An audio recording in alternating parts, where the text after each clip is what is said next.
Order. Welcome to today's session of the Justice Select Committee, which is taking evidence from Inspectorate and from experts and from prison governors in relation to the issue of drugs in prison, which is one of our current inquiries. I'm going to ask the first panel of witnesses to introduce themselves in a moment, but first we need to do our declarations of interest. Can we start with Wynda Joss? Hi, I'm Warren Just, MP in Wolverhampton West. I'm a solicitor and a member of the J&B Trade Union, on the Executive Council of that union, and a member of various APPGs. Sarah Russell, I'm also a solicitor. I am a member of Usdaw and Community Trade Unions and a member of various APPGs. Tessa Munt, I'm the member for Wells and Memdick Hills. I'm not a solicitor. Ditto, I'm not a solicitor. I'm Josh, Member of Parliament for Eastbourne. Andy Slaughter, as well as the chair of the committee, I'm a non-practicing barrister.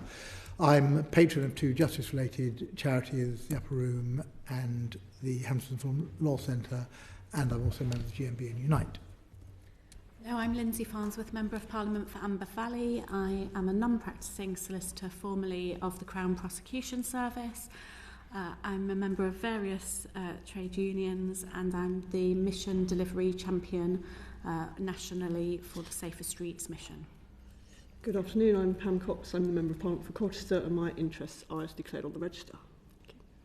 Thank you very much. We're delighted to have here Charlie Taylor, the Chief Inspector of Prisons, Elisabeth Davies, the National Chair of Independent Monitoring Boards, and Professor Dame Carol Black, who is an independent expert advisor.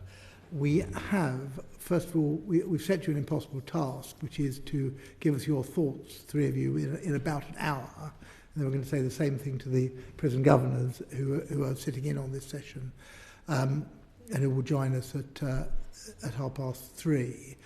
But we have had quite a lot of written evidence from you already. What I guess we're trying to get out of this oral session is for you to paint a picture of what effect drugs have on prisons, both in relation to the way that prisons run, safety and security, and just the ability to run a regime, and then on the inmates and indeed the staff themselves, particularly as regards the inmates, what the effect is and how much this acts as a barrier to progress and to rehabilitation.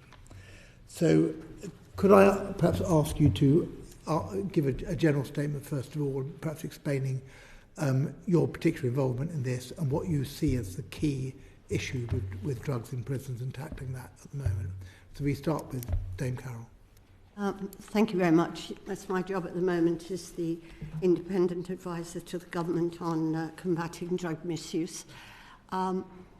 My interest in drugs in prison really was sparked when I did the review for the government on drugs, which published in 2021, but was on the community situation.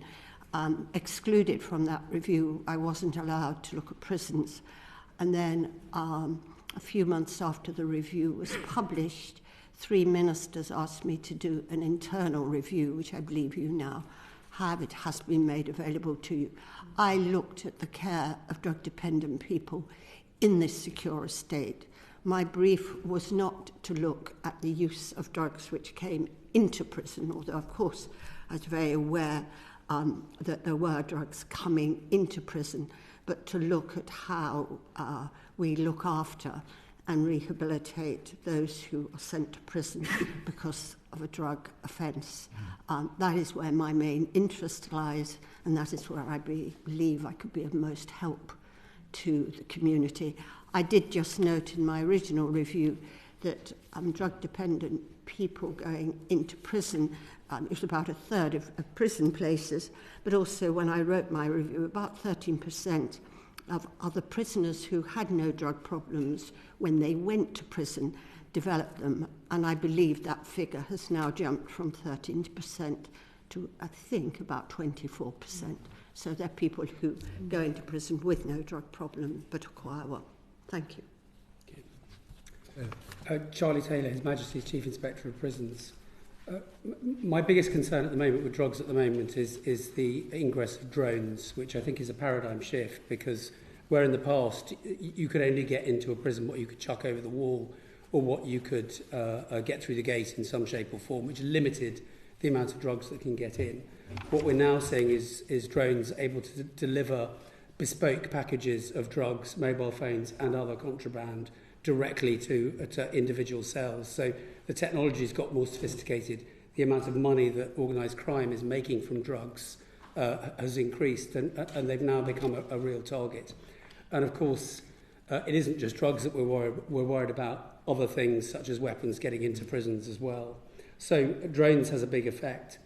What we're seeing now is that rather than just spice, which used to be the drug of choice because it was relatively easy to get into drugs, into prisons, soaked into paper, what we're now seeing is a whole range. Prisoners have described there being a menu of drugs available. And certainly we walk around lots of prisons where we smell cannabis regularly walking around the place. In terms of the effect this has on the environment, well, the first thing is that where prisoners are taking drugs, they need to pay for it somehow. And that means they acquire debts while they're in prison. And debts get settled either by people paying or by family members being bullied into paying or by violence. So prisoners will get beaten up if they don't pay their debts. Where there's a high ingress of drugs into prison, what we see is levels of violence almost inevitably go up. But we also see higher levels of self-harm in prisons that have got high levels of violence as well. And if I just very briefly just talk about the random drug tests that happen within prisons, and what we've seen is that percentage of prisoners testing positive in random drug tests has gone up. So in some jails we're seeing it as high as 50%. So in random testing, up to 50% of prisoners are testing positive for drugs. So what that therefore means is any attempt to make the prison a rehabilitative environment is being seriously disabled by the amount of drugs getting in. And then my final point, Chair, is simply to say that the solutions to this are not just about improving security, about reducing the supply. It's also about making sure that those prisoners who need treatment get treatment for drugs, but also that the demand for drugs is reduced by prisoners involved in purposeful activity that makes them feel that they're making progress. Too often we go into prisons where prisoners are locked in their cells for up to 22 hours a day, and drugs simply become a way of fueling of dealing with the boredom. Thank you. Thank you. Elisabeth. Thank you. Thank you very much, Chair. You may well be sitting there thinking, who are the IMBs, who are the independent monitoring boards? And I just want to kind of say you're probably not alone if you're thinking that. So we've got about 1,200 independent monitoring board members across the UK. They are unpaid public appointees, and they are going into prisons on a monthly basis. So they're going into these places. And that very much influenced what I feel able to talk about this afternoon, because it's about the prevalence of drug taking as observed by the people who are going into the prisons. It's about the recognition, I think, that there is no single magical switch. And I think my job this afternoon is, as much as anything, to kind of almost be that glue in between what you'll hear from Charlie and what you'll hear from Dame Carol. Because this is about recognising that it's a multi-pronged process, a strategic approach that is needed to drug reduction in prisons. And we know what we need to do pretty much, because IMBs have been observing this, independent monitoring boards have been observing this year in, year out in their annual reports. So we know that this is about prioritising investment in days. We know that this is about the regularity of staff searches. We know that this comes down to staff experience. We know that this comes down to the regime and how long, as Charlie was saying, people are being given for purposeful activities. We know this comes down to the relationship that is able to be engendered between staff and the prisoners. And we know that this is a data evidence-led approach. Above all, we know that this needs to be a planned approach and a plan that is put into action with the resources that are required around that. And I know that we will tackle that a little bit this afternoon. But that's just what my role, I think, is this afternoon, Chair, is to talk about the evidence and the data that independent monitoring boards are observing as members of the public. They're not drug specialists. They're not members of the prisons inspectorate, but they are going in and out of these places and they are making these observations. Oh, thank you very much. We're going to ask some specific questions about both supply and demand and treatment in a moment. But I noted from the Ministry of Justice's evidence, they say nearly half, i.e. 49%, of prisoners have an identified drug need. I don't know whether you'd agree with that, but how does that differ between different types of establishment? Is there a difference depending on the type of prison category, between the male and the female estate, matters of that kind? Can you give us a bit more colour in terms of how the problem manifests itself and how it differs for different prisons? Yes, certainly when we inspect a prison, one of the things we do is survey prisoners, find out what they think is going on within the jail, and that gives us useful comparative data between that prison, similar prisons, and also that prison when we inspected it last time. And what we're seeing at the moment is that about 32% of male prisoners across the whole estate, so that includes prisons with very low rates of drugs, open prisons, sex offender prisons, for example, that's currently 32% of prisoners in our survey tell us that it's easy to get drugs. That goes down to 21% in women's prisons. And certainly what we see in women's prisons is there aren't the same challenges, there aren't the same organised crime getting into women's prisons, so there isn't that same level of pressure. Similarly, in youth prisons where children under 18, very few of them have drug addiction issues, and therefore there isn't a market in the way that there is with adult prisons to get drugs in.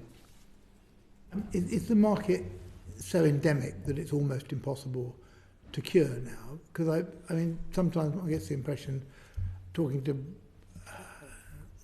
people, staff as well as observers of prisons, that it's just got to the state now where it's a fact of life in prison, that it's something to be managed rather than to be dealt with, let alone eradicated. I mean, Chair, I would certainly endorse what we've heard from Charlie Taylor there.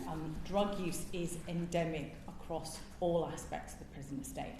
And I think whilst you can identify specific trends in terms of the male estate, closed prisons, as compared to women's estate, for example, I think that what comes across clearly in the Independent Monitoring Board's quarterly reports is that even within functions or regions, all methods of entry of drugs are attempted.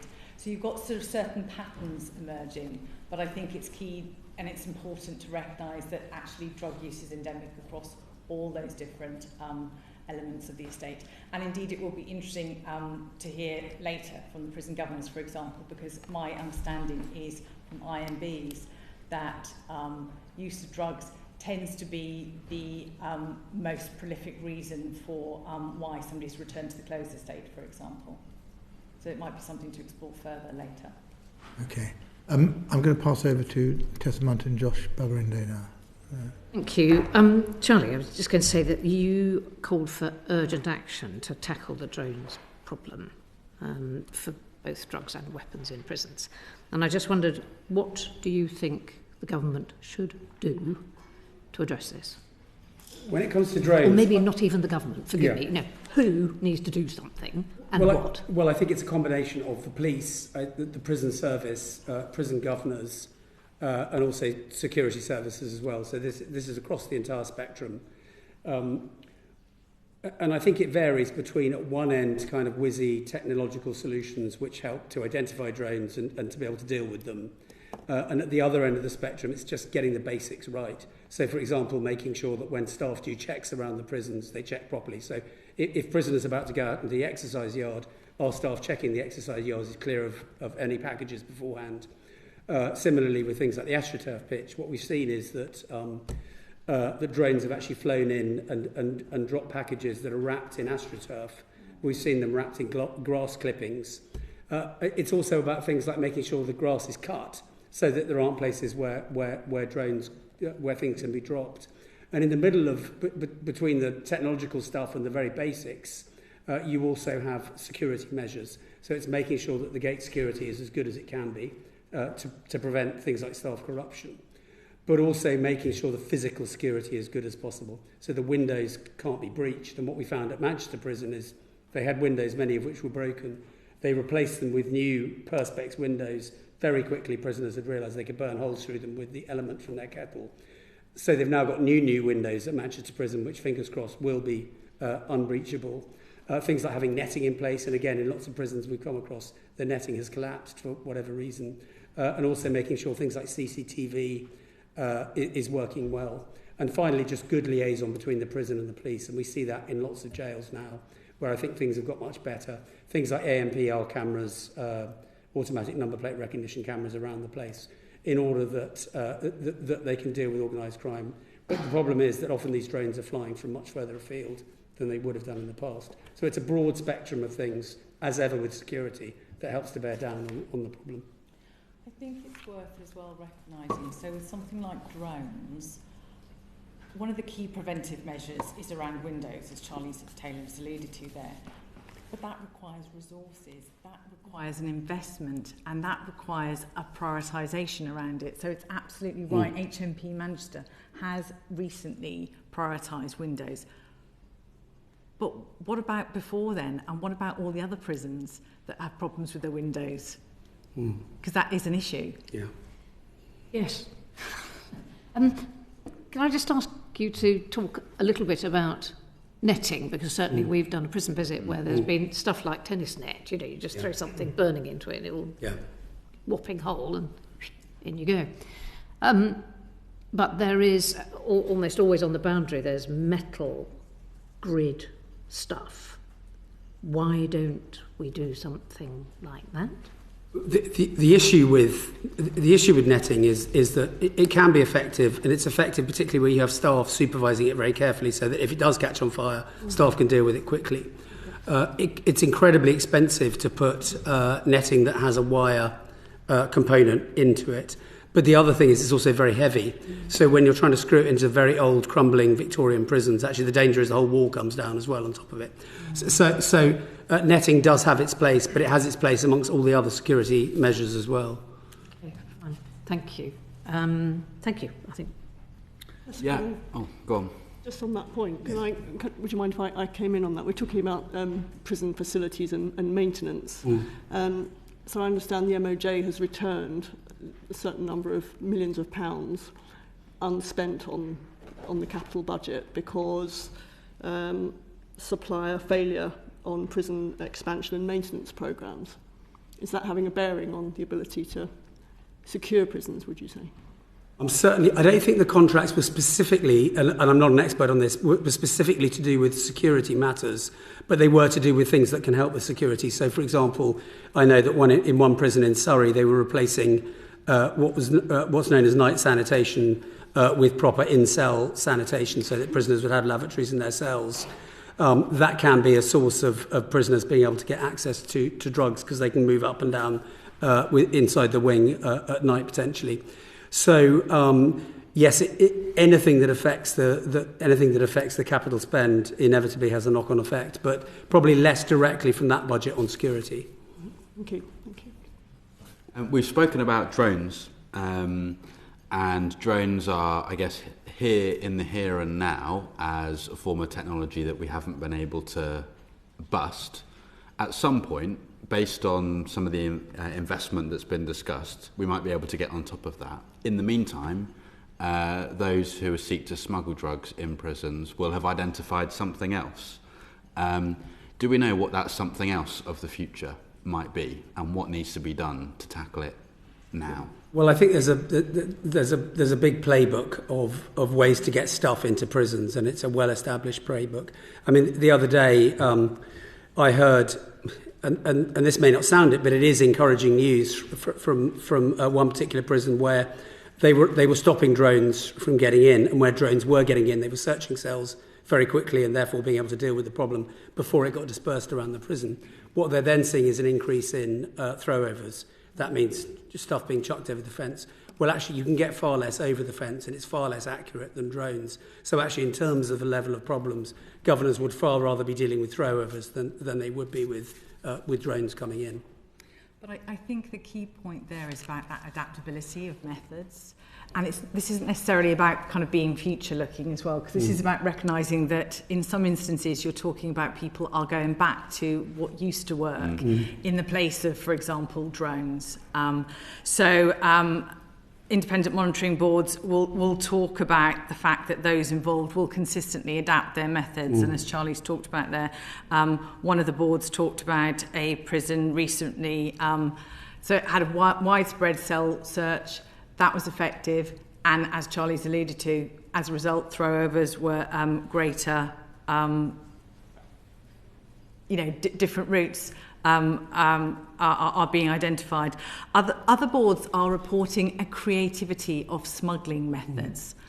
So I would just kind of share, so felt tip pens, that's something which has been talked about, or water bottles and false bottoms. So that sense of, that creativity is there. So if you stop one route of supply, then you're talking about a different route of supply will just be opened and will be found. And that's what's coming through in the IMB annual reports. Please, can I just chip in back on the drones thing?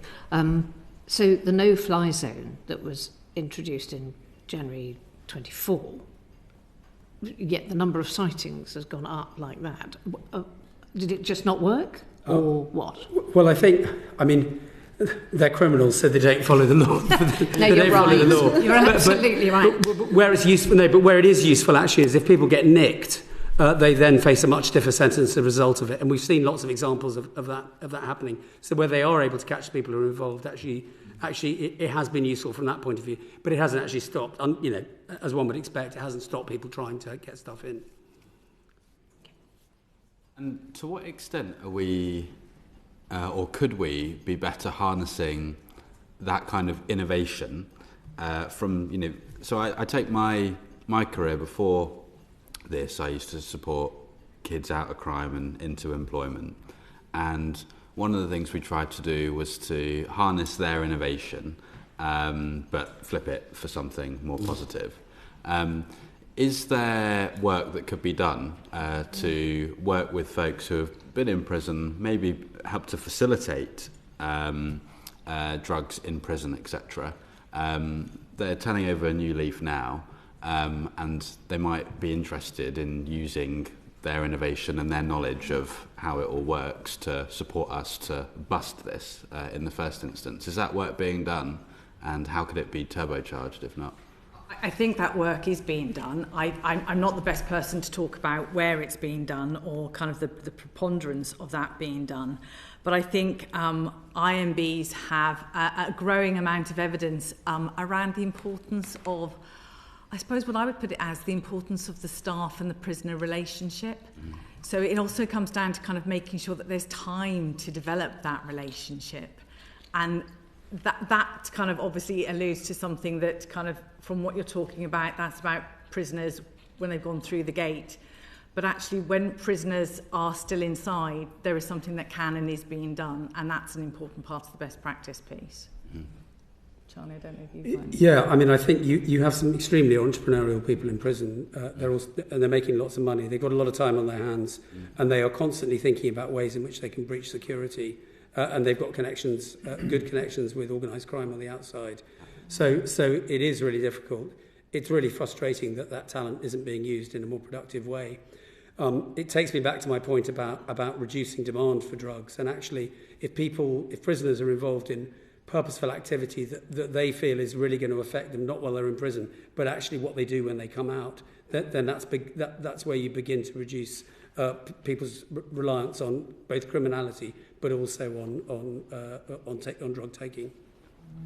And earlier, Charlie, you mentioned staff corruption as a means by which some of this smuggling can be facilitated.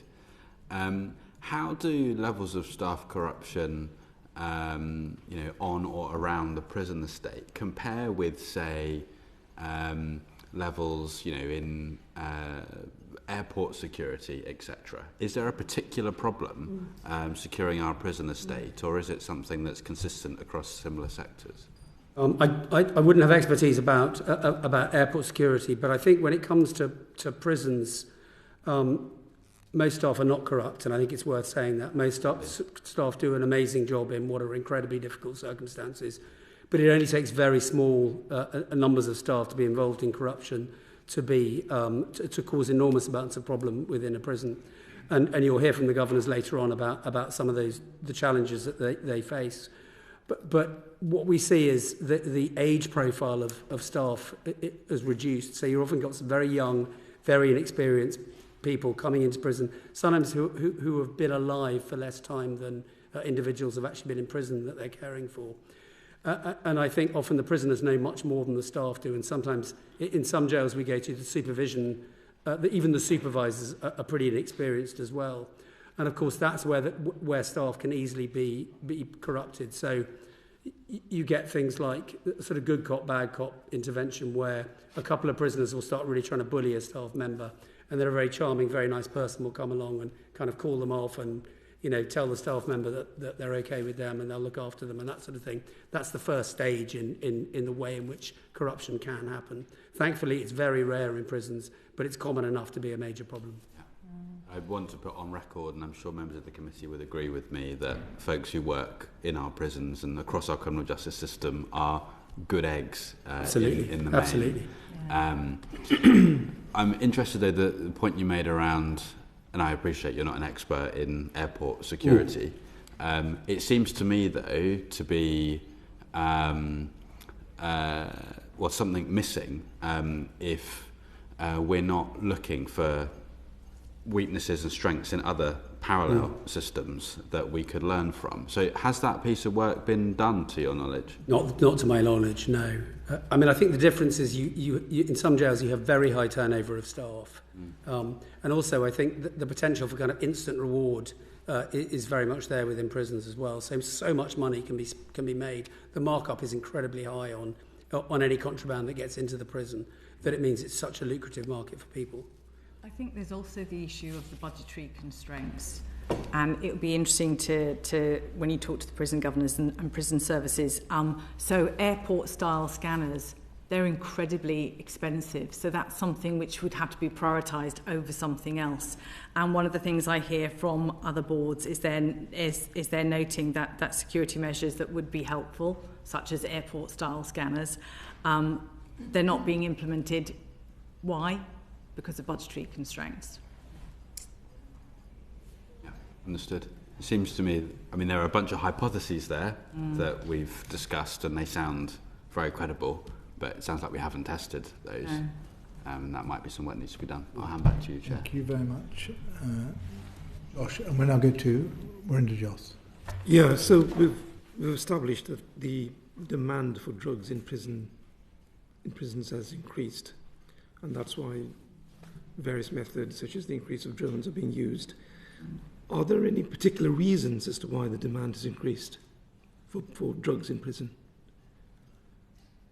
I mean, I think there is something around that increased drug use because of boredom. So Charlie Taylor was alluding to this earlier when he talked about lack of purposeful activity, the amount of time that people are locked away in their cells. That's got to have an impact on drug use. So there is something about that drug use for boredom. So has that boredom increased? Yes, I think it has. And if you speak to independent monitoring boards and if you look at what they are kind of saying and what they've been saying over recent years, I would say that we know that lack of purposeful activity, we know that regimes, the time spent in cells is increasing. So I would say that there is a direct corollary between that and an increased use of drugs. So this is a question that I was going to ask a bit later on, but now that you've raised the issue of boredom, what kind of incentives do you think should be used if we're talking about that there has been discussion over incentivised substance-free living wings, and Dame Carroll has said that those should be available in all prisons. So what types of incentives should we be encouraging prisoners with that would take them away from drugs and get them to participate more in activities? First of all, incentivised drug-free wings, in principle, I think are a very good idea. But in practice, and you may have seen them when you visited prison, they don't often work the way they should work. They often have on them people who are not drug-free. Prisons are crowded, and these are valuable spaces, and they're often used for people who have no drug problem and maybe never will have one. So they're not really, as far as I can see, doing what one would like them to do on the tin. There are no national standards, as far as I know. I don't think there are any commissioning standards for what you would commission in an incentivised wing. And I've seen different models of delivery. And so, in principle, they're a good idea. Do I think in practice they work? I haven't yet seen any evaluation, but I would worry that due to lack of resources, lack of trained staff, lack of things to do on those wings, then they don't really incentivise the way we would like them. I would, as far as those people who are drug dependent, when they go into prison, I think I would incentivise them actually joining in treatment and recovery. If you decide to work, it's an incentivisation, and lots of things are incentivised in prison. We do not see taking part in something that might lead on to your recovery and becoming a full member of society when you are released from prison as worthy of incentivisation. So drug-dependent people, they want to earn money. They very often don't go into the treatment route if there's another means of earning some money. So as in my report, I recommended that being willing to fully participate in treatment and recovery should have an incentivisation attached to it. So I would certainly do that. Okay.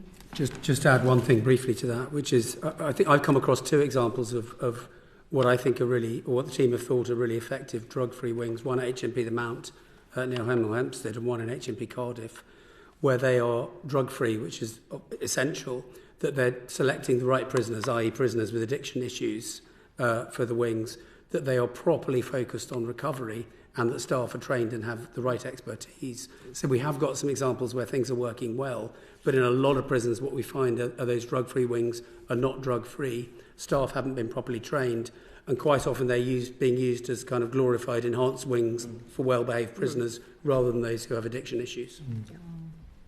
You've highlighted boredom as a reason for increased demand. So I was at an event earlier today on knife crime, and one of the mothers of a victim of knife crime mentioned that she goes to prisons regularly, and the condition of some of the prisoners, the way that they, perhaps the conditions that they live in, has such a strain on them mentally that the whole experience of being a prisoner in an environment which is very bad, which doesn't treat them well, also leads them to go towards drug addiction. Is that something that you would have some sympathy I think for? the temptation, if you're at rock bottom, you're depressed, potentially you already have issues with drugs, or you're on the periphery of having issues with drugs, that you have mental health difficulties. What we see is often people, when they get to prison, descend quite quickly into much more serious drug-related issues. One of the questions we ask when we survey prisoners is, have you developed a drug problem since you came to prison? And that can be 20. I think the highest I've had recently was a jail, which was 24% of prisoners said they developed a problem since they'd come into the prison. Well, that, and with I think it was as high as 38% on some wings. So it isn't that prisoners are just coming in with a problem, actually they're developing a problem when they're in there. And there's something about the environment that makes people more likely to take drugs. But we also know that if people are busy and out and about and doing stuff and feeling their time is being spent productive, then that's good for mental health, but it's also good for protecting the public when people get out at the end of their sentence, because they're more likely to be able to get a job. There is something, though, about the overlap between substance misuse and mental health issues. And Dame Carol, I don't know whether this is an area that you can speak to.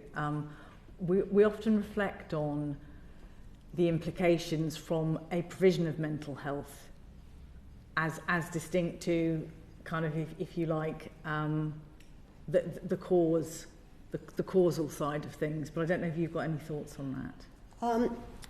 Well, as you'll see in my review, I said that treatment and recovery in our prisons is inadequate. I could use rather stronger words, but I won't today. And that if you read what should be provided, it's an excellent description of everything you would wish to see a prisoner receive. I couldn't improve on the statement that is written about what should be available in a prison, and that, of course, does include mental health. Sadly, it doesn't include treatment of trauma. They will say they do trauma-informed care, which is something far less...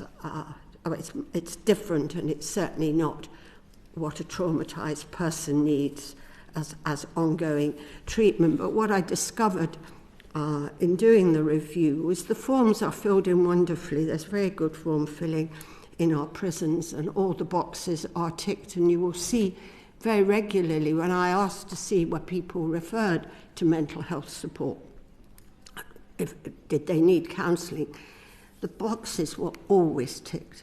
But then when you asked how many people actually got the service and what was the outcome, you could never, in the prisons I visited, I was never able to get any stats that even were remotely satisfactory. So it is on paper, everybody knows what should be done, and there are lots of very well-intentioned people. But the way we look after drug-dependent people in prison means they just don't get what they need. And never again will you have complex, chaotic people in one place, not able to move anywhere, with a roof over their head, 3 meals a day, and the potential to improve their lives and really stop their addiction. We completely misuse that. And on the whole, they go out only within 3 or 4 weeks to have committed the next crime that takes them back on this dreadful hamster wheel. And sadly, some of them, when they leave, die. So it is a completely inadequate system. And many of my drug-dependent people will also, of course, acquire a new drug habit when they're there, because it's also available. Mental health on paper is available occasionally in some prisons. It is there. And of course, if you're privileged enough to go to Grendon Prison, then you do see proper trauma-informed care in operation. The prison officers are fully trained. Everyone who works there knows they're about rehabilitation. We do not have rehabilitation in our normal prisons. So if there was one priority action that you believe that the Prison and Probation Service and the Ministry of Justice should take to reduce the demand for drugs in prison, you would say put more focus on rehabilitation, treatment and recovery? I would agree entirely with Elisabeth and Chad that you need to keep people active in prison. You need to make them think life is worth living, that there is something that could be better. And that comes from meaningful activity. I was told on all my prison visits that there was no room for psychosocial counselling or group meetings because the prisons were all overcrowded. But I would put it to you that every prison has a chapel and every prison has a library. And quite frankly, I don't think the chapel is used every day for praying, and I don't think the library is used every hour of the day. I was very sad not to see what I would call lateral thinking or innovation, even within the constraints of what I know is present in prisons. I know there are huge constraints. These people were deprioritised and, quite frankly, stigmatised and didn't matter. Thank you. Thank you. Pat. Thank you. And continuing this line of inquiry, if I may, Dame Carroll, you mentioned that there was no single commissioning standard for drug-free living wings. I wonder what your view is of the performance of commissioned healthcare services in prison, aside from that. It needs changing. Right. And that's the first section of the report. As you know, the services are commissioned by NHS England, and they, through their regional commissioners, commission a large organisation that can provide all kinds of healthcare. So you have one major provider who will provide eye care, GP care, every bit of care you need. And they provide also, they commission a provider to provide drug treatment in prison. That commissioning is very, very far away from the ultimate responsibility which lies with NHS England. It is far too far away. And when you commission for drugs, you need a very specialised service, because if you get it wrong, then I'm afraid you have an unstable society, you have crime of varying proportions. It is because you don't provide a high-quality service. The best evidence we have about the importance of providing high-quality services in recovery is people who are held and held well in our treatment and recovery service do not commit crime. And so the way we commission at the moment is absolutely separated from anything the governor might wish. It doesn't involve the prison officers, so I didn't find anyone really very interested. Why would they be? They have no say in who gives them the service. Most governors told me they would like more involvement in how their drug services are commissioned. And as you would see in the report, I said that I thought the prison service, along with its governors, along with the local authority, and indeed NHS England, should do now a serious piece of work to decide how do you make commissioning of drug dependence in prison meaningful so that you can have a decent outcome. It isn't fit for purpose. So would you conclude from that we're not getting value for public money currently from the current commissioning arrangements? I tried very hard to find some financial details as I did my review, because that was one of the things I was asked to look at.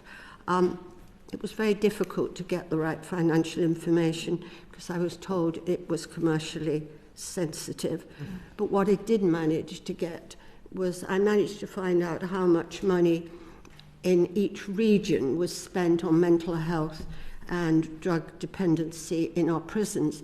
And I was able to compare that with the 2010 Patel report. And there has been disinvestment.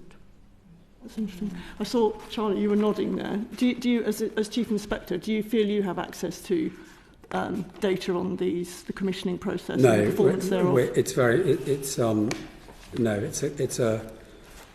What we get told is, as Dame Carroll said, it's a commercial thing. I mean, it's certainly what we see as the results of commissioning where it hasn't worked out, i.e. we report on health services that aren't as effective as they could be, that drug treatment can often be very piecemeal. We go to some jails where actually health services are working well, and if you talk to my colleagues who've been at the Inspectorate for longer than I have, if you went back to 2010, healthcare was far worse in prisons than it is now, but there's still a long way to go until it's anything like the standard that we'd want it to be, particularly some jails which are really struggling.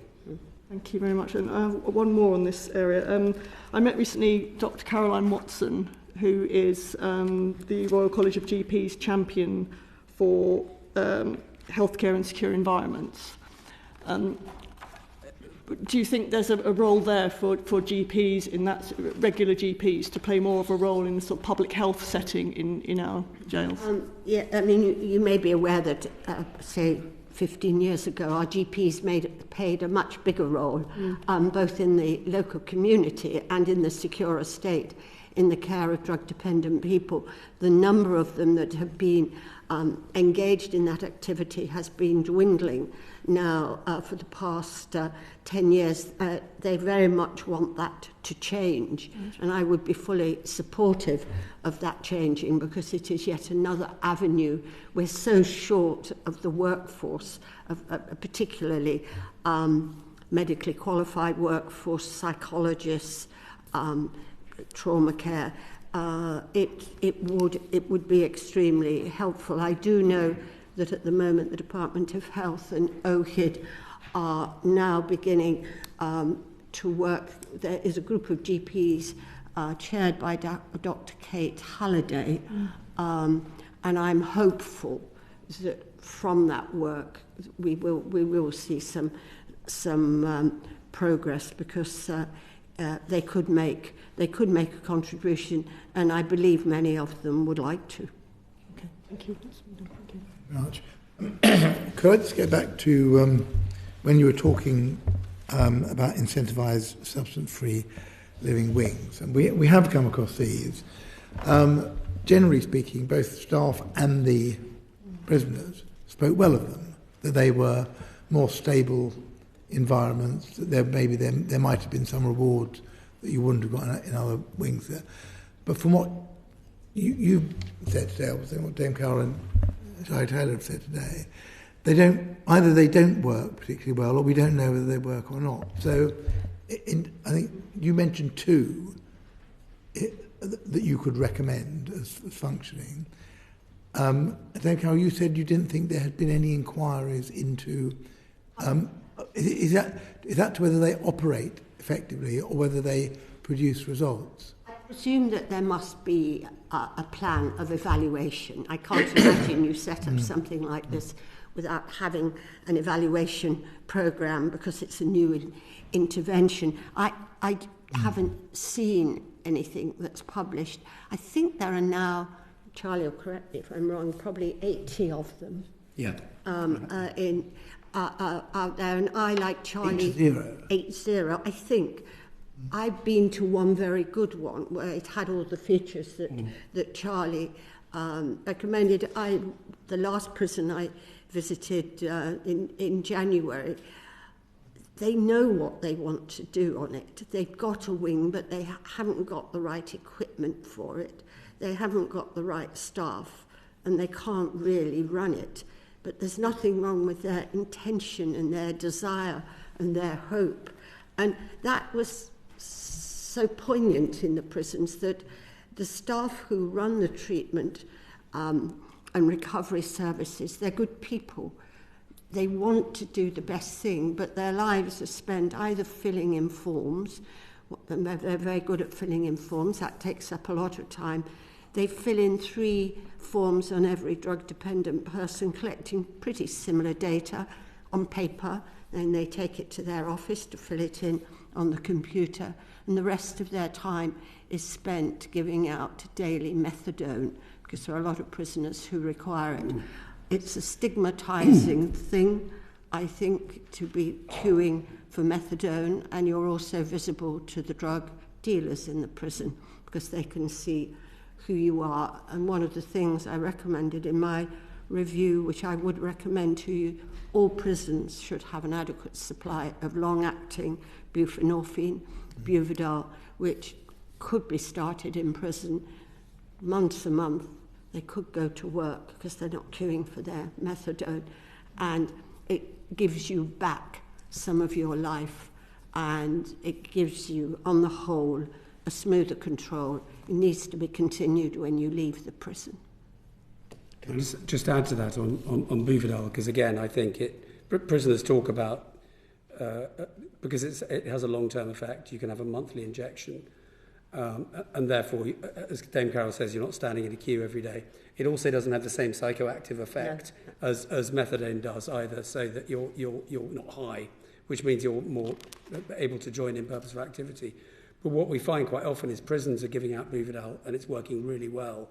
What we then find is prisoners are moving back into, when they leave the jail, into local authority areas which don't offer Buvidal. So it's back to methadone.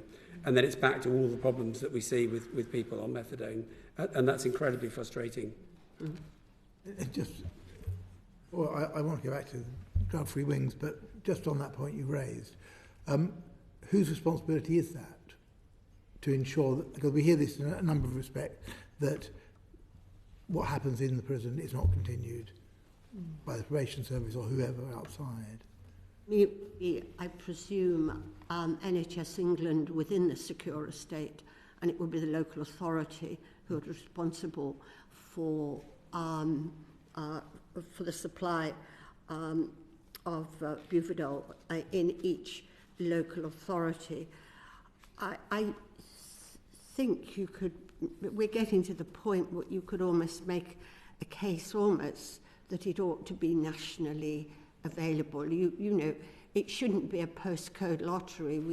We don't with most other drugs that appear to have a really very positive effect. We try not to have a postcode lottery. I understand that NICE as yet does not think the available evidence is strong enough to give it their approval, because there's only one company that makes it so far. 2 other companies are developing a long-acting buprenorphine, and we've not had it available for long enough to have 5 years of results. So there are some challenges, but I think we're all pretty well agreed it is something that can make a considerable difference, and the Welsh have probably got the best evidence. Just very quickly, my experience has been that prisoners' medical records, education records, all sorts of training records, whatever, take a very long time to catch up with prisoners when they move from place to place. Can I just check on how efficient the removal of, the transfer of medical information goes? Does it go with the prisoner? Do they hold their medical records when they leave prison? So therefore it's dependent on the prison sending it to somewhere. And how effective is that and efficient is that system? I think Charlie might be able to answer this perhaps slightly better than I believe that when you move prison, you start all over again and you fill in all the same forms.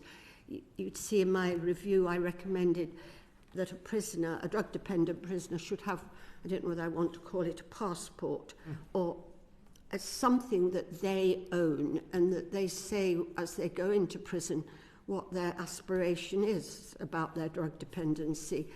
So you can start to build up, if you like, some assets for that person, which they take with them.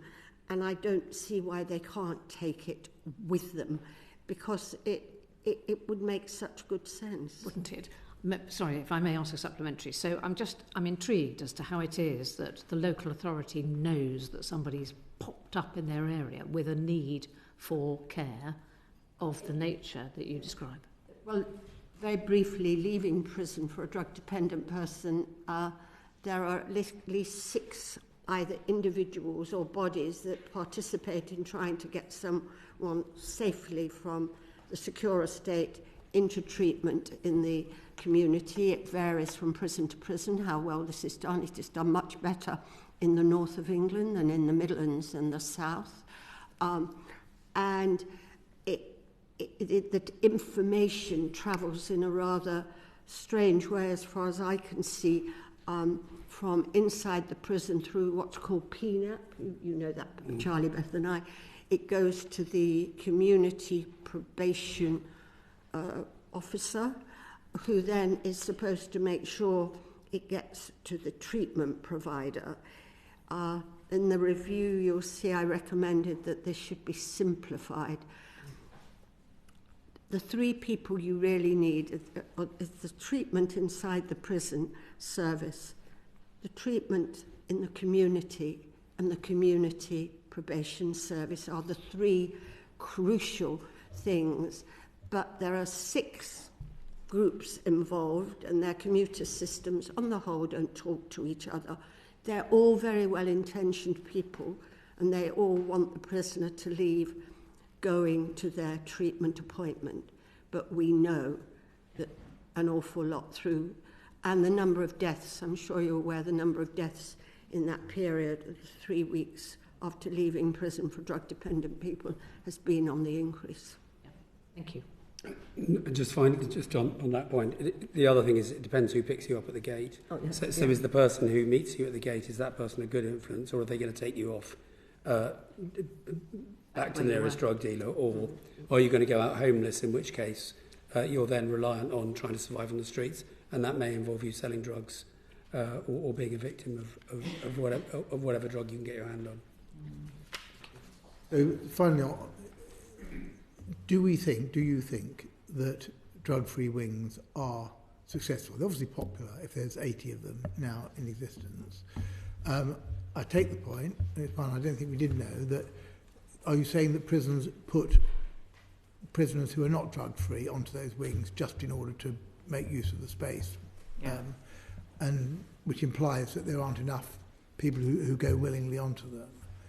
Do we know if they work? Do we know if they make people live more productive lives in prison, or are less likely to reoffend or go back onto drugs when they leave? Has any work been done on that? I suspect the Ministry of Justice, I would hope, has an evaluation programme. I don't know. I imagine they must have put in train an evaluation. I mean, I've asked what the success criteria, how will you know you've been successful, and I haven't had a clear answer on that yet. I mean, I don't think there is any data at this stage. Anecdotally, having talked to prisoners I remember one guy particularly I spoke to at the Mount, who talked about it being a transformative process for him, and not only was he now substance-free, but he was also now running meetings as well within prisons for his peers. But very often what we see in drug-free wings is they are in effect glorified enhanced wings where well-behaved prisoners get to go as a kind of reward, or they're wings where prisoners can apply to go because they want to get away from the drug-fueled chaos that you get on some wings within jails. So, but also in terms of levels of staff expertise, it varies between what we saw at the Mountain at Cardiff to people who have had no training at all and are just doing their best. They would have to presumably stay drug-free while they're on the wing because there would be regular testing. Yes, because there's regular, I think it's weekly or monthly, they're regularly tested. So, yeah, those wings can remain, usually most of the time can remain drug-free, but actually sometimes something gets into the wing and the whole wing gets into difficulties. I mean, I would just share, Chair, that the key problem with regard to these units is the absence of a framework. So it's really difficult for any of us to kind of comment on whether they're effective or not, because we just don't see a consistent framework applied.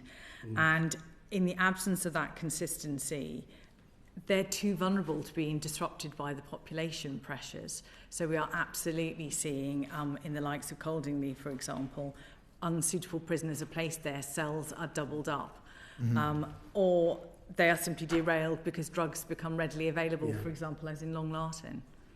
Thank you very much. We could continue, but we have to move on.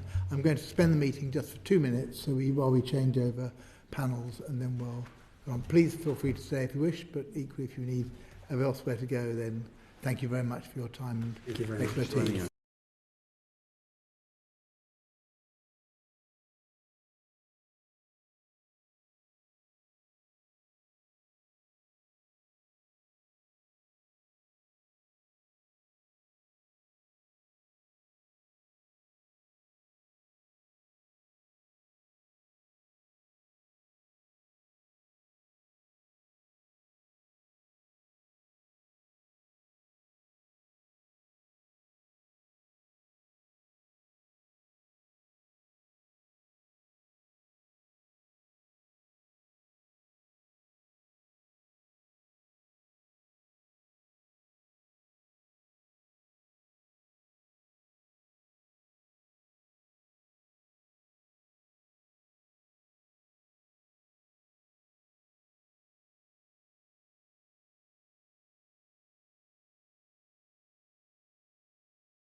Order. We'll resume this afternoon's session of the Justice Select Committee, part of the Tackling Drugs in Prison inquiry, and we're very pleased to be joined by three serving prison governors at the moment. I'm going to ask them to introduce themselves, and then there'll be a series of questions from members of the committee. So shall we start with Natalie McKee? Yeah, I'm Natalie McKee. I'm the Governor of Hindley Prison, and I've been Governor there for just under 5 years now. Would you say what sort of prison that is? Hindley is a Category C male prison, but we also hold young adults as well. So I hold up to 600 prisoners, and 225 of them are classed as young adults between 18 and 25 years of age. I'm Babafemi Dada. I'm Governor of HMP Lartin, which is a high security prison, and I've been governing since 2011. Good afternoon. My name is Rob Luxford. I'm the Governor of HMP Liverpool. I've been governing since 2021, also at Portland Prison before that. So Liverpool Prison is a reception prison serving the courts of Merseyside, and we currently hold 840 prisoners. We could ask you a lot of questions, but we'll try and avoid that temptation and to narrowly focus on the issue at hand, which is the problem of drugs in prison and how that is currently being tackled. Would you mind just painting a picture for us, each in turn, of what you think the situation is in your prisons at the moment, how prevalent the influence of drugs is, and what effect that has both on the regime, how you run the prison, and the effect that has on prisoners and staff? Yeah, so at Hindley Prison, we unfortunately are the prison that has the worst drug rate in the country. So in terms of the random mandatory drug testing that you've heard about earlier, our rate tends to be over 50%, and at one point was 70%. If I could just explain, in terms of random mandatory drug testing, that's a test of 5% of the population. So that rate is 5% of the population that's been tested in terms of it being positive. So the drug of choice in my prison, there's an awful lot of cannabis, psychoactive substances, and also use of ketamine has been on the increase as well over the last few years, which I guess holding young adults has contributed to that, I think. So we have a lot of drones in our prison. So last year we had sightings of approximately 150. That's that we know of that are coming into our prison on a regular basis, and they're often being delivered directly to prisoners' cells as well. So it's an ongoing challenge in terms of that situation in our prison. In terms of impact on a regime, obviously it has a huge impact. My team have been through an awful weekend this weekend where an awful lot of men, something has got into the prison, and an awful lot of men were what we would call going under. So we're experiencing really negative impact of the drugs that they'd chosen to take, which obviously is really frightening for our staff to have to watch and to deal with, because they worry about the impact that's going to have on the men that are in their care. So obviously it impacts on safety. There's been, we have a number of violent incidents. Quite a lot of that violence is related to debt. It impacts on prisoners and their families. We've had family members reporting to us that they're in debt up to £10,000 because they've paid the debt of their particular loved one as well. So it impacts on self-harm and our ability to run a regime. I think in terms of one of the contributory factors, certainly in my prison, is I don't have enough of a regime for everybody to be able to be busy and doing something every day, and that's because I haven't got enough funded education and purposeful activity places for people to be able to go out to and to be occupied on a full-time basis. So I think that covers the questions you asked, Chair, I believe. Thank you. Can I ask Mr. Few? I went to Lartin, which is a high security prison. Obviously, we have some of the most challenging and dangerous men in prison. And I haven't been a governor in a Cat C prison, which is Featherstone, I suppose, where we started having drugs as far back as 2005. I suppose one of the first things that struck me was the number of drones that was coming into Lartin prison. And the feeling I had from looking at the situation was a sense of helplessness and hopelessness, in fairness, because you've got something that is creating not just havoc within the prisoner population, but then, of course, we have an averagely younger member of staff who've just joined the prison service, where their first experience of the prison service is violence and drugs from the drones. And it's just trying to manage that relationship. Of course, in a high security prison, you have people. Most of our prisoners are there for life. A third of our prisoners are serving a life sentence, and most of our prisoners are definitely serving long sentences. So dealing with drug issues becomes sort of a normalized situation for a number of our prisoners. In terms of the regime, I suppose one of the problems we have is trying to balance where prisoners are going to locate because of the issue of violence and death. I mean, we've got one of the highest records of violence amongst our prison population. At the point, we had one of the highest around violence against staff. Now, one of the things we've done is to make sure prisoners are unlocked for purposeful activity. It is a risk because we were just coming out of a very restrictive regime, which meant there was an increase in violence, but we are now seeing reduced violence against staff, which is a positive thing recently. Self-harm and violence against prisoners on prisoner is still high, so we still have to work on it. The violence means that sometimes we have to take prisoners out to hospital for treatment, which then affects the regime that we have to deliver. You know, there are some positive things because we have the drug-free wing, and one of the decisions I had to make pretty quickly when I got there was rather than having just prisoners who want to stay off drugs, who most of them hardly took drugs, was I wanted it to be a recovery wing.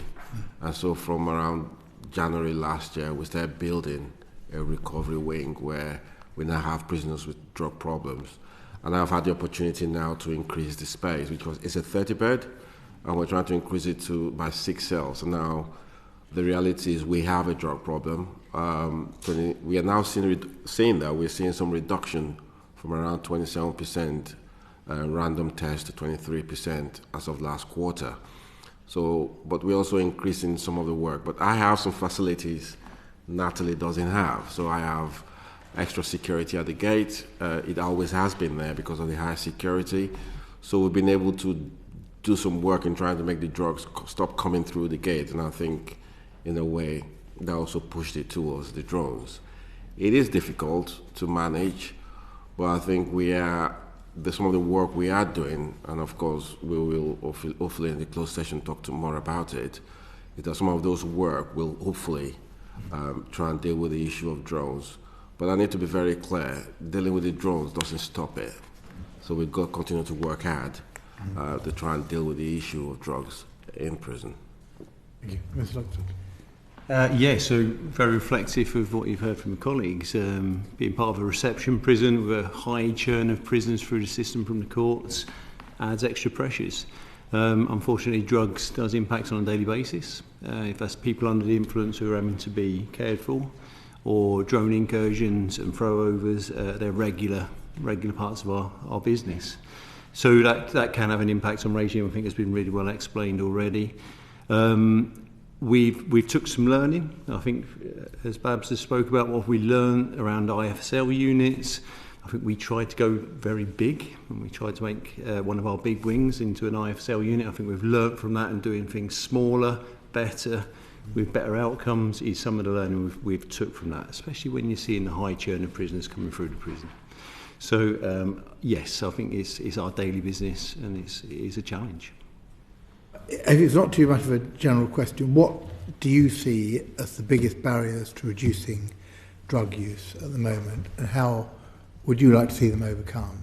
If you could ask, if I was the Minister or the Chair of the Committee, what would you be asking? I'm really pleased, 32 years in prison service, I'm really pleased that we're looking at a recovery health-led model. It feels a different approach from the top down. As Governor, I think that's the absolute right way to go forward. We've tried to use MDT and punish our way through this problem, and that's not been effective. So a much stronger point on recovery, a better health resource, listening to Dame Black's kind of feedback is exactly where, as Governor, I feel we can move forward. I come in on that.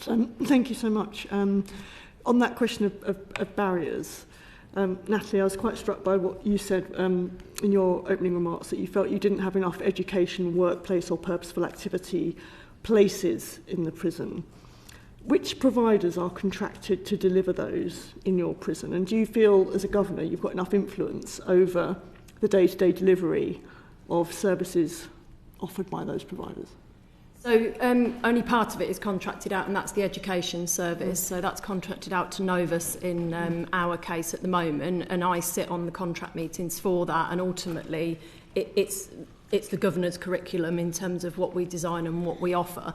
I think my point was I haven't got enough of it, so it's not the provider's fault. It's there's not enough money to have more education. I need more workshop instructors to be able to actively put men into those places, because if they're not at activity, then they're locked up, and that's the position that Mr. Taylor was talking about earlier about seeing a number of men locked up for 22 hours a day. I mean, ultimately, in a prison such as mine, a resettlement prison, I would expect to see men out on a full-time basis. And actually, the provision I've got round about 250 full-time spaces, about another 250 half-time spaces, which leaves, 100 men with nothing. So, and half-time men, what they're doing is they're behind their door then. So that's the boredom element. Okay. So, yeah. And could I ask the same question to the other two governors present?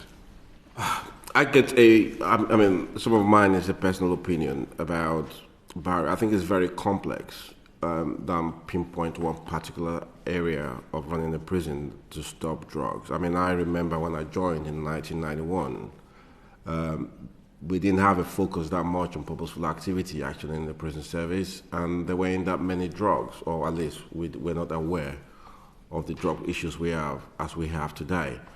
I think, the reality as we are actually providing more purposeful activity in prisons, we still have a drug problem.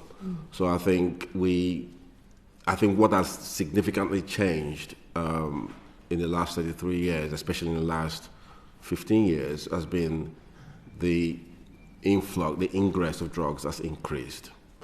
So I think we have to deal with the fact that there are just too many drugs coming into prisons. So regardless of, even if we have purposeful activity, it might not be the only solution. There was so much mention of Grendon, which is a very therapeutic environment. And we can see from that there is less drug use in there, not just because there is purposeful activity, but there was a ethos of recovery and treatment and support and a community within those areas, and it comes at a cost. So I would like to say, I think for me, in Long Lartin, a lot of my problem can be solved, first of all, by trying to reduce the drugs coming in, because that allows us to have other innovative ideas in dealing with other things. The problem is we're dealing with a lot of drug issues, which means there is some distraction to do anything else. So we've had to go to part-time employment for most. So we try and give everyone something, a half-day work. I think there's no getting away from some of the impact of the population pressures. So that consistent churn of prisoners through the estate and being on our top numbers at all times just adds pressure to every department of getting people into work and into the correct education courses and assessed correctly. That feels difficult on a daily basis. So I don't think it's just not having enough work. It's the amount of prisoners coming through the system that really places under pressure. Okay, and which providers are helping you to provide those work placements? And again, as Natalie said, we've got our own workshops with our own staff, right, and our own workshop instructors. We've got an education divider who, no concerns over their delivery. It's the effectiveness of having enough spaces. We haven't got enough spaces for full time for everyone. So there is that we have to cut our cloth accordingly and try and give everyone as much as we can. So that balance of regime, gym and other activities, domestic periods out of cell, to try and get as good a regime as possible. To turn to the passage of drugs into prison, and we touched in our earlier session on the question of staff involvement in some of that at some level, noting that most staff are not corrupt. How do you address the issue of staff corruption in your establishment? I mean, some of the things that we do is, obviously there are some investment through the counter-corruption where we've had some support in terms of dealing with staff who are involved in corruption or on the cusp of corruption, and also training. And I used to be governor of Gartrey, where we had before we had the enhanced gates security process in place. And we used to have lots of intel about staff corruption. And once we had the EGS in, that was significantly reduced. And obviously, we then had an increase in drones. So I think it is important that if we can have more investment in that area, that can reduce the staff corruption. But also the training that we do in our college, and I know there are some revision going on in terms of how we train our staff. I think that has got to improve in that way, and being able to give the staff the resilience to deal with the issue of corruption. But there are just to be very clear, there are very few of our staff who are involved in corruption, and where we do deal with it, where we do know, we deal with it very quickly. But lastly, it's very important for us to run a regime, because one thing we get from regime is also about dynamic of security, where prisoners are able to have a relationship with staff to be able to give us enough information to continue to deal with some of those issues. Okay, thank you. Thank you. I was really interested in what you were saying about the demand for drugs and the ingress of drugs having increased as well as the availability. And I think we've heard loud and clear from a number of witnesses, both today and previously, that a lack of purposeful work or being stuck in the cells for too long for various reasons is a large part of why there's such a demand for drugs. But I was interested, Babafemi, in what you were saying about when there was less purposeful work back in the day, if you want to put it that way, and fewer drugs. So is there something else as well that's driving the demand for drugs in prison, or am I missing something? I mean, I think the issue of drugs in prison should not be looked at in isolation from the community. I think there is something about the availability of drugs in our society, which means more people are having more access to drugs out there. And so there is a drug culture. And I think there needs to be education about drugs as much as in the community and as in the prison, because really the drugs come from, drugs don't come from anywhere else apart from outside prisons. And there's so much prisons can do, but there's got to be more work around education around drugs in the community. I think what we have seen is there hasn't been that. I think there has been maybe too much focus on drugs in prisons, and that's probably more of a personal opinion than out there, because obviously the issue of drugs, for instance, where we've had the spices, I remember when we were talking about spices as legal spice, and nobody actually thought about how that was going to be a problem in prisons. And if we dealt with the issue of legal spice, we probably never have crept into prison and become a problem much later. That's really interesting, thank you. And so the availability on the outside and the higher drug use on the outside is impacting the prison use. Do you think that that's just generally across the country, or do you think there's a specific problem locally close to prisons? Is this are the organised crime groups, for example, are they targeting specific communities that live locally around prisons, or is this just a national thing? I mean, my prison sits bang in the middle of Manchester and Liverpool, both areas that have high levels of organised crime, gangs, and we have a much higher proportion than the average rate within the prison. In my prison, I think it's got the second highest number across the country. So organised crime has a significant impact on what is happening within our prisons, and we know from talking to some of our prisoners the pressure that they're put under to take drugs from these gangs, because the gangs are making an awful lot of money out of it. So actually, if they've got customers to want to use it and to keep using it, then they're continuing to make a lot of money. You know, to just put into context, it's about £100 to buy 1 gram of cannabis. So, you know, they're making an awful lot of money. An iPhone 8 is going for around about £1,400 at the minute. So they're making a considerable amount of money out of people that are continuing to use drugs. But I think just in reference to your question that you just asked, Babs, as well, I think it's not really been mentioned too much, but trauma, the impact of trauma and the reason that people take drugs in the first place, I think shouldn't be underestimated. And, you know, I'm very lucky in my prison that we work with a wonderful organisation called Manchester Survivors, but their waiting list is really, really long. So actually, if men are ready to access the service that they provide, they may not get to access it whilst they're in custody because of the short time that they're with me, you know, and they would then wait out in the community to be able to access that. So, thank you. And in terms of use of drugs in prisons, I'd be interested from the three of you, and if, for example, Babafemi,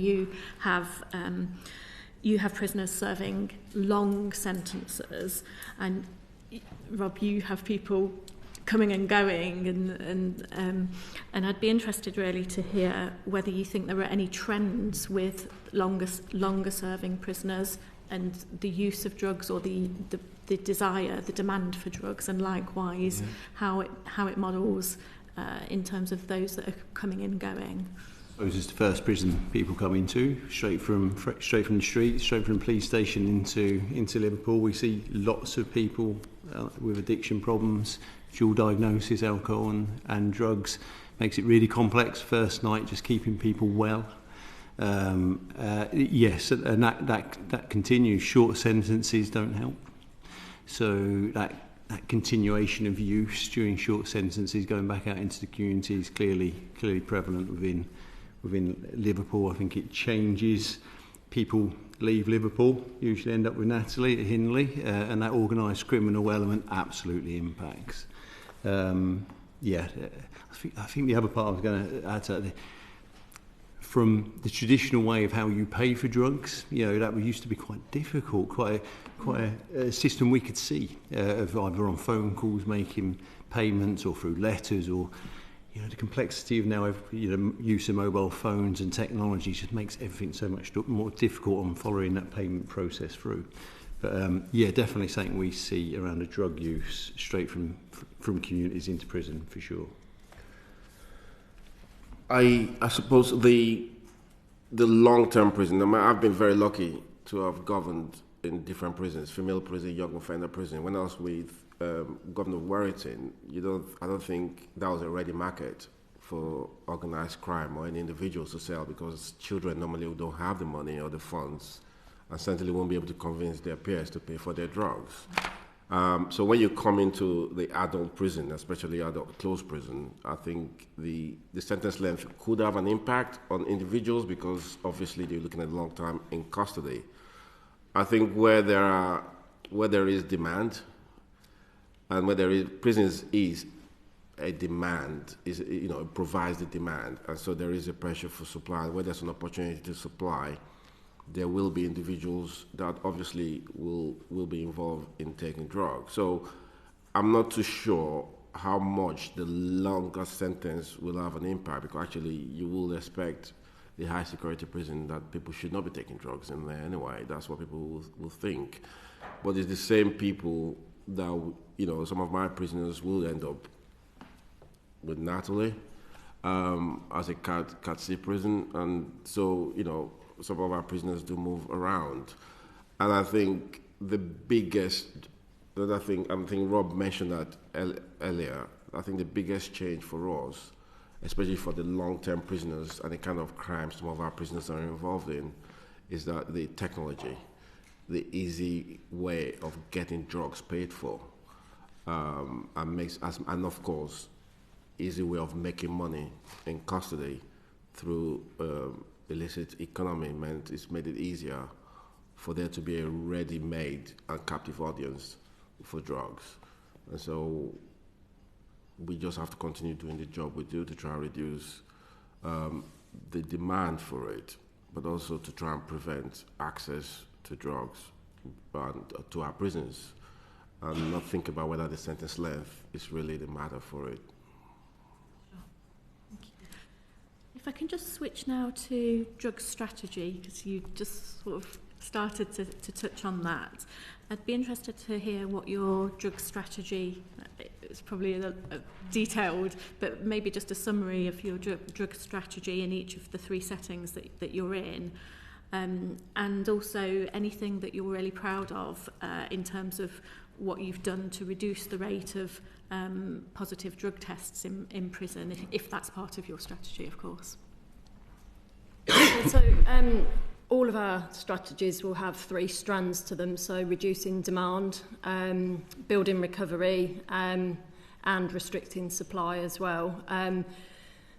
You've got to get the restricting supply bit done well, really, I think, for the other bits to be able to work well as well, particularly the building recovery aspect, because we do have a recovery unit, but as has been referenced already, population pressures mean that we've ended up putting people on there that are not suitable for a recovery environment, which undermines it. And also we have to work with the environment that we've got, so we've only got 60 bed units to be able to put this on, and that's a lot of people, and we don't have that many that want to be in active recovery as well. So, you know, there's a lot that we do around restricting supply, but that's probably something we should talk about afterwards, to be honest. One of the things that we're working on currently, we're working with a leading professor, as I know Liverpool are as well, Dr. David Best, who's a specialist in addiction, and he's helping us to build a strengths-based recovery approach across our prison. Like I say, though, my worry is that that's going to be undermined with not being able to reduce the supply of drugs coming into our prison. So in terms of the building, the recovery aspect, in terms of that strength-based, it's looking at creating a community and other things that people might want to get hooked into and involved with to support their overall recovery. So, for example, things like park run, perhaps, you know, or peer mentoring. So based on that concept of getting involved, giving back and, you know, supporting other people through their recovery journey. And, you know, in terms of things that we're proud of, we've got examples of men who have been through that journey. You know, there's one man in particular that sticks out in my mind who was absolutely addicted to ketamine. We thought we were going to lose him. People were really worried for him, in and out of hospital. Really worked well with the staff and the services that we've got, and turned himself around and was standing up in our recovery celebrations talking about his journey. He now works, because I get updates from the community, he works in the community supporting other people going through what he's gone through. So there's some fantastic examples of where it's worked well as well that, you know, of course we're proud of. So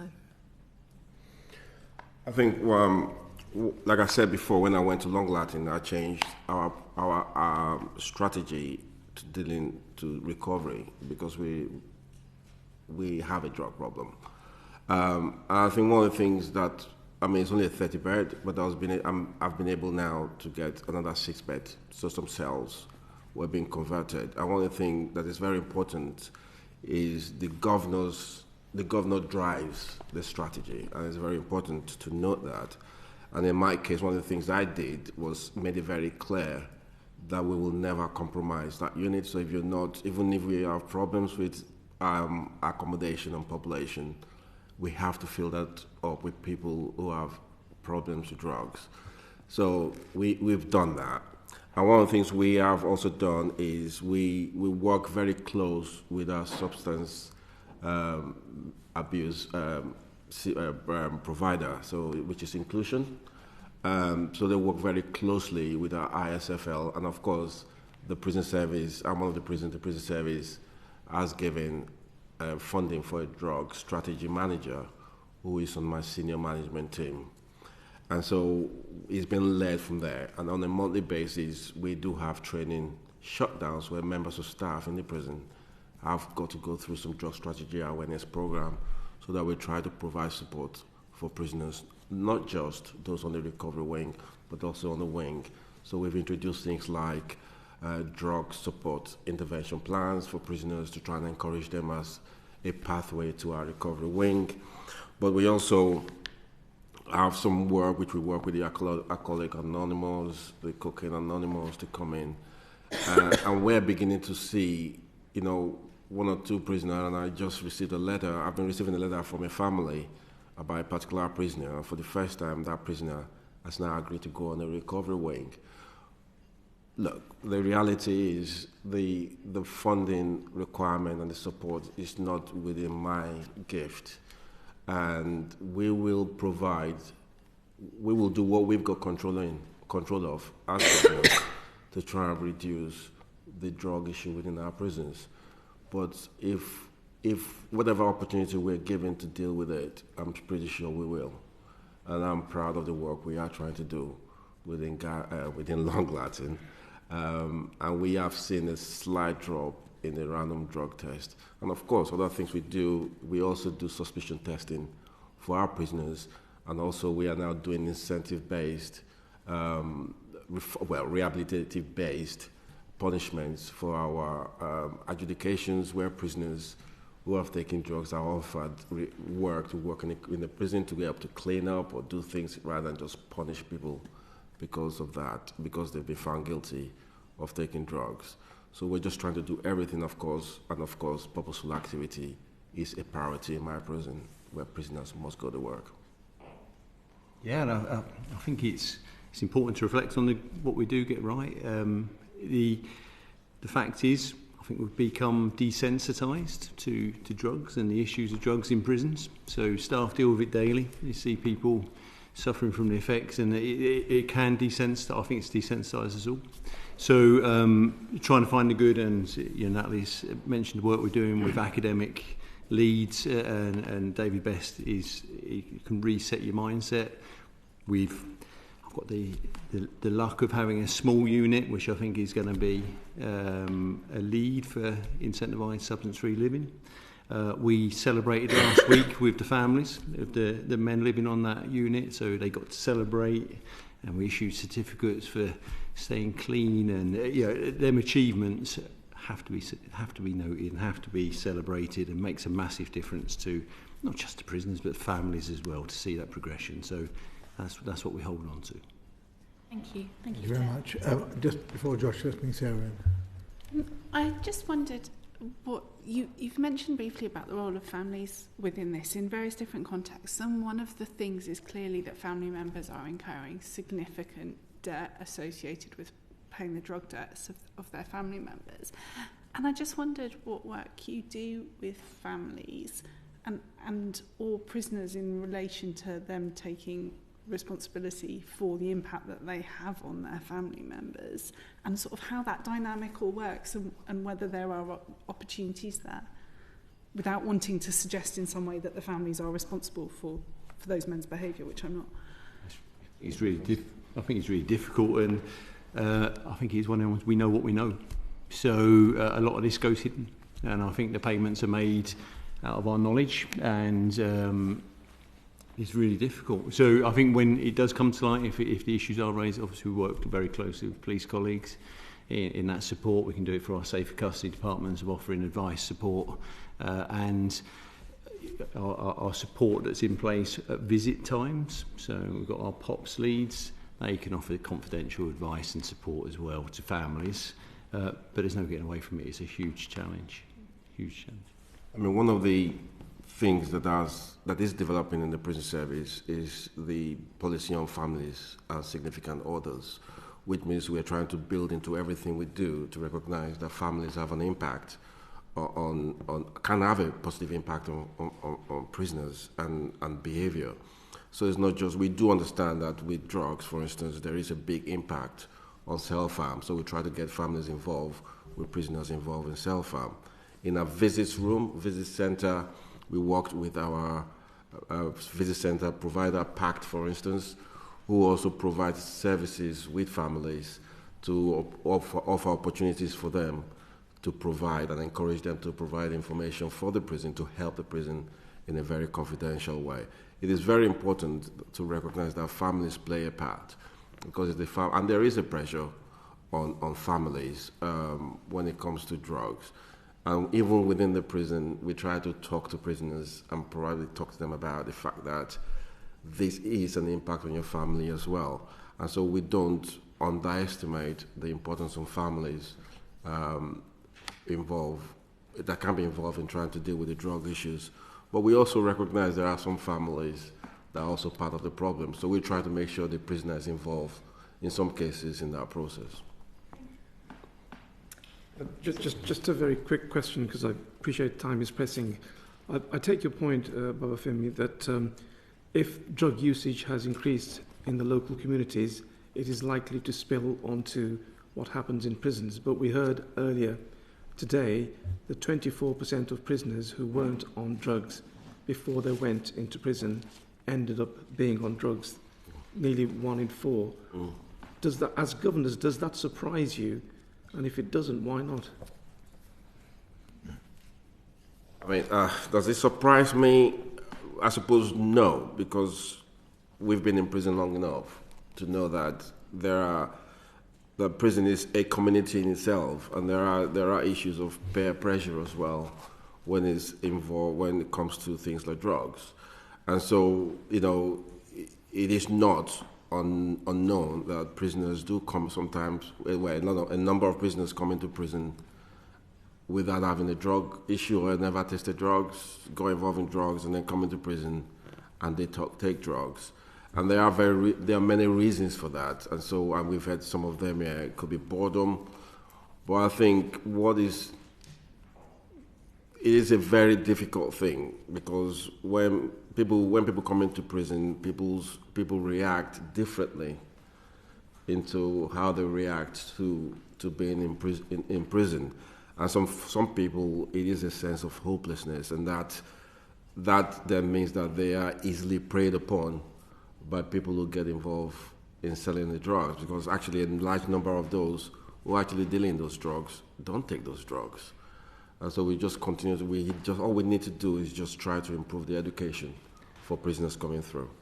I think it was really refreshing again to listen to Dame Black just talking before about, she asked the question, as a criminal justice system, are we diverting people away from prisons? Because I think that answers the problem. If you put people who are vulnerable with highly sophisticated organised criminals, there's an inevitable outcome. What could we do differently to divert those at risk? And I think that's something that I would love to see happen as someone governing prisons, that we have less people come into custody and more people into treatment and support. That would be the ultimate outcome for me. I think there's also the concept of contagious addiction as well, and actually we know that if you're surrounded by a number of people that are actively using drugs, you're more likely to get involved in that and use drugs as well. It's a kind of snowball effect, isn't it? And we're in prisons that are full, and overcrowded as well, and that it's very difficult to keep people apart and say these are the people that use, these are the people that don't, because we haven't got the ability to do that. Thank you.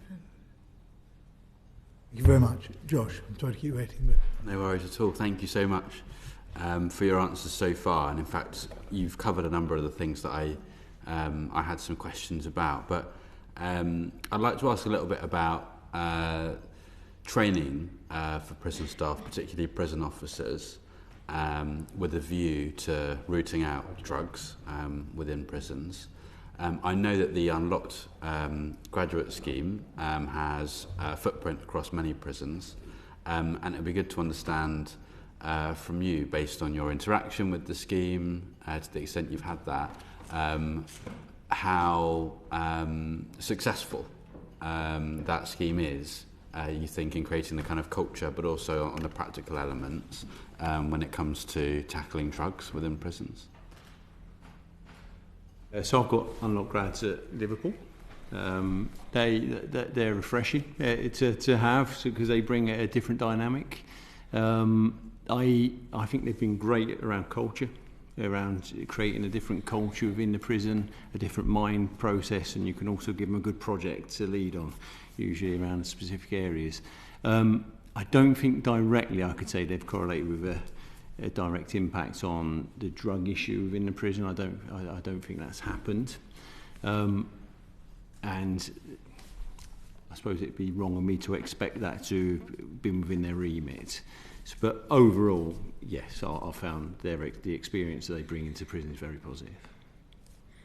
I think in more general terms around training for staff, I don't think there's enough of that. And we have many competing priorities around training for our prison staff, and to be able to deliver that, we have to impact our regimes, which are already, certainly in my case, fairly impoverished regimes. So it's a constant juggling act of what I'm going to shut down and to be able to deliver, because I have mandatory training such as use of force, for example, that I need to deliver to a set amount of people on an annual basis. So I would like to do a lot more around training. I think our prison officers require more initial training at the outset as well. It should be a lot more in-depth, and we should be covering this kind of thing a lot more, but with ongoing refreshers and supervision as they go through their career as prison officers as well, I think. I mean, I haven't had the experience of unlocked graduates as a governor, but I've had experience of dealing with Natasha, so I do appreciate what unlocked graduates have done, but also it's always good to have other people that have got different aspects coming into the prison service. Obviously, that's anything diverse helps. Training is probably a very important thing for us in the prison service, and it will continue to evolve. I think it's important to identify that in the last few years we've had to recruit a lot of staff. And as such, we have to go through a process of building that experience over time. And so every opportunity we have to train our staff in conjunction with the difficulties around trying to manage a regime, then we have to do that. So there are very competent demands in terms of our time, including training, which is probably non-effective for staff. I think what is important is, we continue to build our workforce because we are rebuilding our workforce. I mean, lost quite a number of staff, and we will continue to do that. And I think there is an ongoing review of training for officers, and so we hopefully should be seeing more training for staff and raising awareness, not just for drugs, but also dealing with other aspects of prison, because actually, if we can manage the prisoner population properly and give them alternatives and improve the staff-prisoner relationship, I think there are some prisoners who begin to see an alternative to drugs. Yes. I'm happy to hand back to you. Thank you very much, Josh. Could I just follow that up? One final question in relation to staff. We started off with McKee talking about risk to staff of drugs coming into prisons and the effect on prisoner behaviour.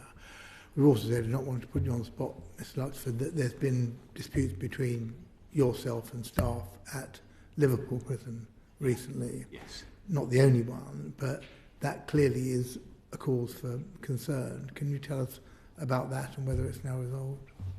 Yes, so again, a challenging position. So as a prison, our key objective is to improve our regime, time out of cell for prisoners and getting prisoners into activity and education. So that's been a prime drive. Part of that is been impacted on with high sickness levels. So consistently high sickness levels, which has kind of just stopped you being able to deliver what we need to do. So all in all, that's something we keep pushing forward with.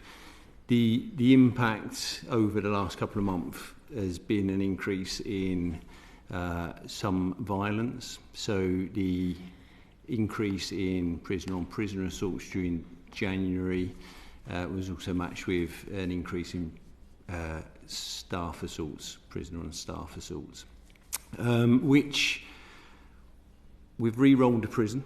Part of that was an expectation of a change of the prison would see a potential increase in violence. But the staff believed that had become too high risk, and we went through a position where staff withdrew to a place of safety.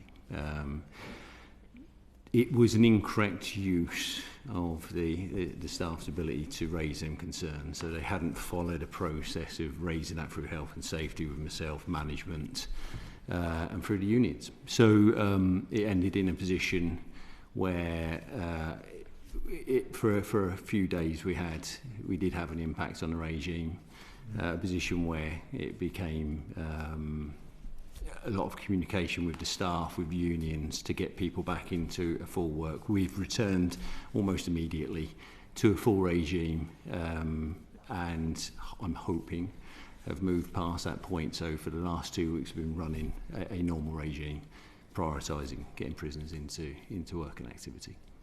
But this arises out of staff's concerns about their safety, and their response to that. It is, yes. And do you feel that has now been brought under control? Or is it yeah, so we continue to work with staff, we continue to work with unions. I've got a visit with 4 MPs in 2 weeks' time. We're going to come in and independently see the prison, which I encourage. Mm-hmm. The incidents as they happen, I think were, no assault on a member of staff is ever tolerable, but were managed well, and we've managed to get through that. Very individual incidents, nothing linked, and as such allowed us to return to normal at the soonest possible point. And do you feel that you have the confidence of the staff now? I have. I have full confidence that we prioritise the correct level of regime, with safety being at the priority of everything we do. And I think we've got that balance right. So against all of our comparators, we're working well and we're performing well. Thank you very much. Now, I'm going to end the public session of the committee now. If you don't mind waiting a little longer, we'll go into private session. But certainly, while we're on the record, let me just say thank you very much for all of you for giving out your time today and coming and answering our questions very honestly. So thank you very much. And order.